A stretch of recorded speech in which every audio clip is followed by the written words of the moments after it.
You smelled this man before. At the gym, in an Uber, at a function, in your situationship's apartment. He smells fine. He smells blue. He smells like every other guy that walked into a shop and made the same safe decision. No shade. But it's summer in some places and I refuse. Here's my problem with summer fragrance lists. They are all the same. Blue bottle, a coconut, something aggressively fresh. They are not bad. They are just the fragrance version of replying, haha, yeah. That brings back memories. Low effort, safe, very forgettable. This right here is for the rest of us. Tropical, cold, green, tea, floral, summer with personality. And one warning before we start. Do not blind buy any of this. 80% of them will betray you. I'll let you know which ones though. Number 1, Creed's Vintage Royal Mayfair.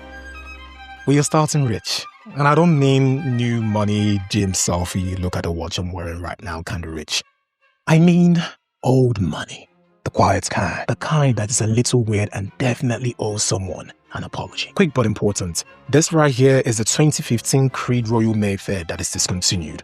They released it in 2024 and they reformulated it pretty much, adding in tuberose, jasmine, and I think a few other things. They made it a polished, mature freshie. Just don't buy the 2024 one expecting the 2015 one that I'm talking about over here. That's a betrayal you're going to feel in your chest. The vintage smells like pine, gin and tonic, lime, and a rose that is annoyed to be here. Green, fresh, and a little medicinal. The Creed legend. Their words, royalty need not shout.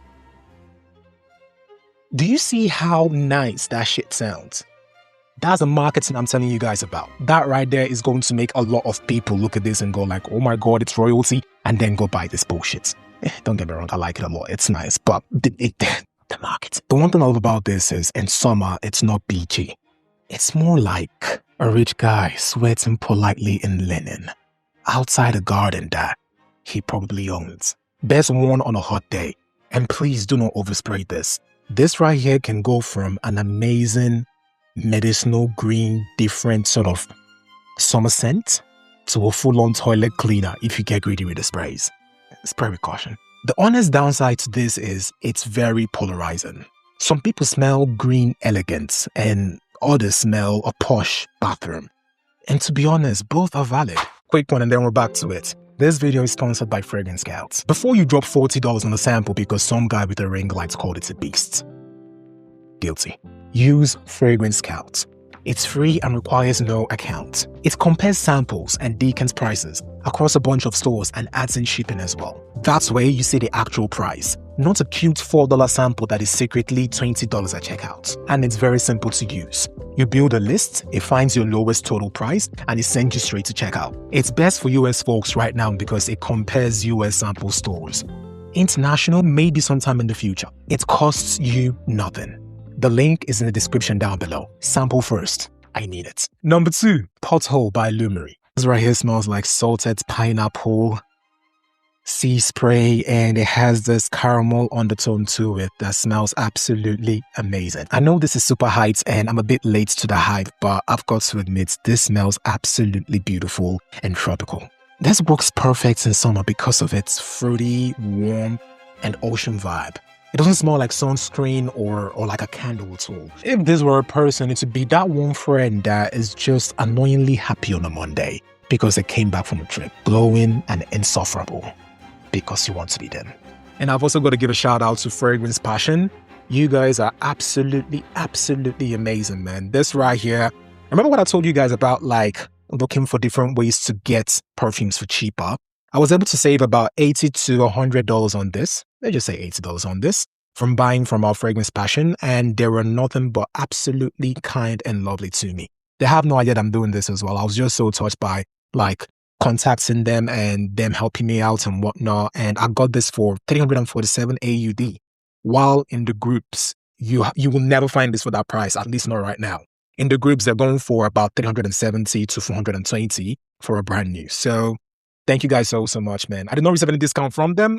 I looked up a discount online, saw the discounts, and even without the discounts as well, they were selling me for quite cheap. So check them out if you can, man. Fucking love and I appreciate you guys a lot. Thank you guys so much. And they gave me about 10 samples. 10! Now, the downside to this, that is not necessarily a downside for me, it's sweet. If you're a clean, soapy scent type of person, a minimalist sort of like perfume type of person as well, this right here might be way too sweet for you. The caramel in this caramel. Jesus, the caramel in this is going to kick your ass. And it carries. It lasts a long time. A long time.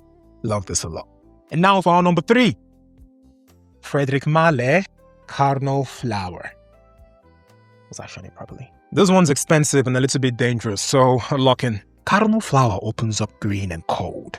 Melon, menthol edge, core stems, and then a massive tuberose, creamy tuberose just walks in and takes over the entire room. It's by Dominique Ropion, who reportedly spent about 2 years making this and packed in one of the highest doses of tuberose in perfume.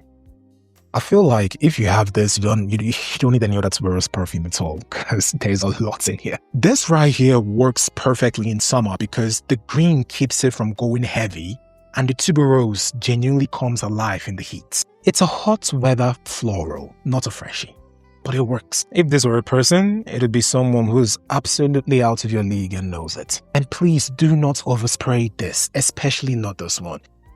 If you overspray this in a 35 degrees heat, it turns into a hostage and a hostile situation. Please don't. And the heaviest downside to this is the price. It's not worth 600 and something, close to 700 AUD. No, it's not. I refuse to believe that this, because you spent 2 years. BS. It's not worth it. It's not a downside for the minimalists. It's loud. It is loud. And it's not a gym scent. Tuberose splits people into two. Some people will love it, and some people will genuinely ask you if you're okay. So before you before you get this, definitely sample. But for me, this right here is the smell of being unbothered, moisturized, and slightly threatening. Number 4, I love this one. Winter Palace by Memo. Memo Paris. Yeah. Yes. It's cold citrus and tea up top. Lemon, bergamot, and red tea. I think it's called yeah, red tea.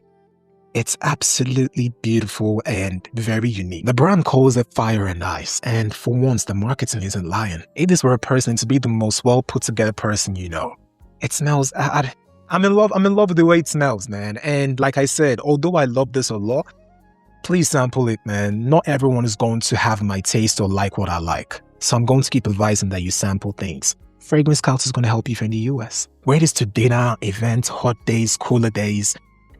This right here is an all-rounder, actually. It's refined and not loud, but it sticks all day. The downside to this, it's not a beach scent. So on a very hot midday, I'm not going to advise that you wear this because it's going to be way too cozy and maybe even too cloying as well. I've never tried though, but yeah, just wear it on like a cooler day or a cooler summer day or summer evening.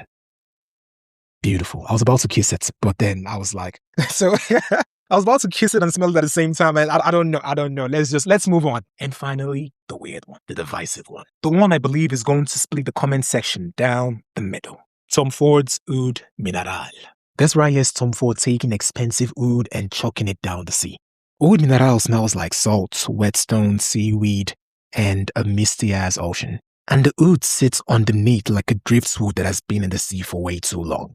It doesn't interrupt. This works amazing in summer because it is aggressively cold and marine. Not sweet, not tropical, not a freshie. It's a grey overcast in a bottle. And on a 35 degrees day, it's weirdly perfect. Absolutely amazing and polarizing. I don't think most people would like this, to be honest with you, because it's not a compliment factor and it's not appealing or it's not inviting to some people or to some people's noses.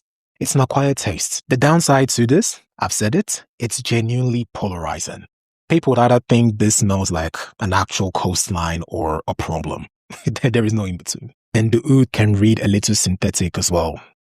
Depends on the bottle you get. I've heard. This is something I've heard. I'm not sure. This right here smells absolutely amazing. But from what people have said online, it can seem a little bit synthetic. This right here, 1,000% not a blind buy. There are no winners in this list. I love to diversify my perfume portfolio, and I wish that I started doing this some time before I got diagnosed with scent addiction. Thank you guys so much for being here. Thank you guys so much for the advice, the comments, the encouragement. I really do appreciate that. Thank you guys. So it means a lot to me. Thank you. So if you're over here right now, please like, share, subscribe, and send this to everyone that you know. I'll see you guys around. Have a good one.